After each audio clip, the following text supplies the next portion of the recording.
जी हमारे दोस्तों अस्सलाम वालेकुम। उम्मीद करना सारे ठीक ठाक है। सो खुश बाशिश ताला ने हिफ्ज़ ईमान चो दोस्तों आज बड़ी फिल्म अपनी खिदमत हाज़र है एक नई वीडियो के एक नई जगह के हाज़र हाँ। और अज जी जगह है वह है पोठा शेर या बंगश जो हाँ चाहो वो आही सकने तो पर इसी पोठा ही आहो तो वह ज़्यादा बेहतर है। तो इसने तकी सकने पिछले तुसेंगी मंगला डैम नजर आई रहा क्योंकि पोठा शेर जो है मंगला डैम ने किनारे ही वाक़ है। अद्धा पोठा इसी रुड़ी गया है मंगला डैम बाकी तकी सकने बंद बधिया हुआ। तो पिछले दिनें वीडियो बनाई सी पिछले साल तो अस इस जगह की आख्या सी व्यू पॉइंट। तो इतों अगर तक चाहो तो पूरा चकसवाड़ी डडियाल बाकी इसने अगर और पिछले जो शहर पलाक तो पुराना डडियाल अगर तुम तकना चाहो तो तकी सकना क्योंकि इतना जो भी बंदा अच्छना इतना जरूर रोकना और मंगला डैम ना व्यू जरूर चेक करना है कि इतना बहुत ही खूबसूरत व्यू नज़र अच्छना है। बाकी अगर इस साइड तको तो बहुत ही खूबसूरत व्यू है। इतना महला है पिछे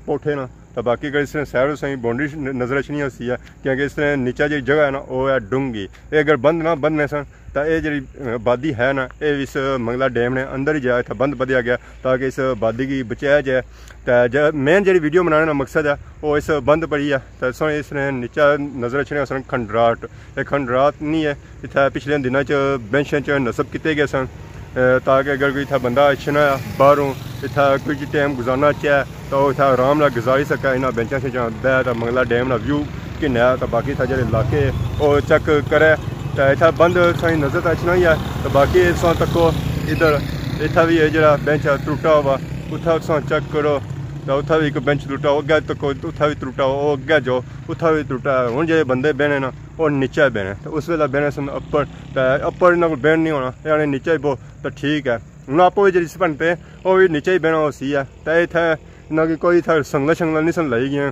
तो कोई कुछ भी नहीं किया गया सी बंदा बह सकना सी आसानी का कोई सी ज़्यादा मजबूती भी नहीं दी गई सी। अगर ज़्यादा मजबूती दी हुई होनी इसने ना तो टुटने भी नहीं सन ताकि अगर इतना सिमटी बनाई जाए सन ज़्यादा बेहतर सी ना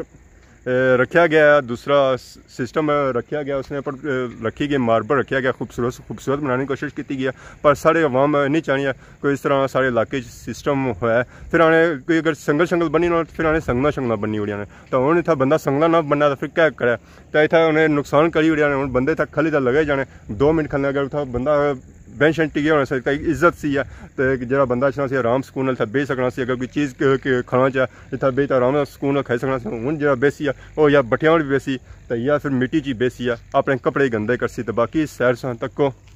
तो सही खंडराट वगैरह भी नज़र अच्छे सन पिछे इतना बिल्डिंगा होनिया सन कुछ तो सरकारी होनिया सन तो कुछ प्राइवेट ही होनी सन। इतना बाजार होना सी है काफ़ी बड़ा बाजार होना सी पोठे हूँ तो बाजार खत्म हो गया तो पोठे 1-2 दुकानें ही हैं बाकी जब बाजार हो गया शिफ्ट कोई तो सियाह चला गया तो जब मेन सी है ना वो लस्सा ही चलिया गया। तो मेन जी वीडियो सी है ना तो अगर ये जो खूबसूरत जगह पर कोई चीज़ हम नया जाए तो उन्हें नुकसान ना पहुँचाओ बल्कि उन्होंने हिफाजत करो तो जिस बंदा हिफाजत के तौर पर उन्होंने कोई सेफ्टी कोई इस तरह चीज़ बनना है संगला शंगला बनना है तो फिर आने तक कुछ गिलासा बनी हुई ने संगल बनी हुई ने क्या करी हुई ने हूँ इतना मैं संगला ही नहीं बननी चाहिए ताकि बेंच शेंच इतों की घिनी ना जाए ताकि उन्हें नुकसान ना हो। उन्हें जिस थलवाए सन उस जेब जो खर्चा करी तेगी सिस्टम किया अवाम वास्ते किया उस अपने वास्ते नहीं उस किया ताकि इतना जो अच्छे हजरात और इतना आराम सुकून बह सकन तो इंजॉय करी सकें। पोठे ना ग्रां ये बंद उस पर एक ग्रां तो बाकी ये सन नीचे अच्छो तो संगी बाड़ियाँ शाड़ियाँ में लेती नजर अच्छी सन ट्रैक्टर शक्टर लगे हुए तो बाकी गै जाने जाओ तो पहाड़ डडियाल है पलाक है उस तो गै अच्छे जाओ खानाबाद चकसवाड़ी वो पहाड़ है डेमू तो नीचे और तक अगर तो सर की संगी नज़र अच्छी हो सी है। उस तो बाद इधर जाओ तो इधर अगर स्याह है तो चाना शाना है तो बाकी इस अगर साइड चलने जाओ ओपरी साइड तो वेली बठार है। बैक कैमरे पर वीडियो तक जैसा कि जिक्र किया था रोड भी है तो बैक पर सही नज़र अच्छी भी सी है। रोड ये होनी सी है पुरानी रोड जी स्याह जानी होनी सी नीचों काफ़ी लम्बा सफ़र तय करने से बाद वो पारू जे मिलनी होनी सी है। तो हूँ सफ़र जो डैम तो चढ़िया सफ़र थोड़ा छोटा हो गया कोई 2-3 मिनट में फर्क पे गया। हूँ रोड जानी है नवी कारपेट रोड जानी है इसमें साइडा में शेटियाँ बढ़िया गई तो हूँ सफ़र थोड़ा घटी गया नाल जितना फायदे होने उत्थे नुकसान भी होने जितना नुकसान होने उत्थे फायदे भी होने पर यह हूँ नैक्सट टाइम कम नहीं करना अगर इतना कोई चीज़ बनाई जाए या कूड़ा भी बनाई जाए उस हिफाजत करनी जी अवाम ने फायदेमंद चीज़ की जानी उसी नुकसान नहीं पहुँचाना चाहिए अपनी चीज़ों की हिफाजत करने पर पब्लिक जी चीज़ा होनी उन्होंने हिफाजत असें करनी चाहिए। पब्लिक प्लेस पर जी चीज़ा नसब की जानियाँ अवाम ने फायदे वास्ते की जानियाँ उन्होंने हिफाजत करनी चाहिए उन्होंने नुकसान नहीं पहुँचाना चाहिए वो सारे फायदे मानियाँ नुकसान मानियाँ नहीं होनी इतना कुछ कोई फायदा नुकसान कौन सी है बल्कि जी चीज़ां इत्थै नस्ब कीतियां गेइयां सन अवाम वास्ते कीतियां गेइयां सन नस्ब ताकि उत्थै बेही सकन इंजॉय करी सकन कोई अपने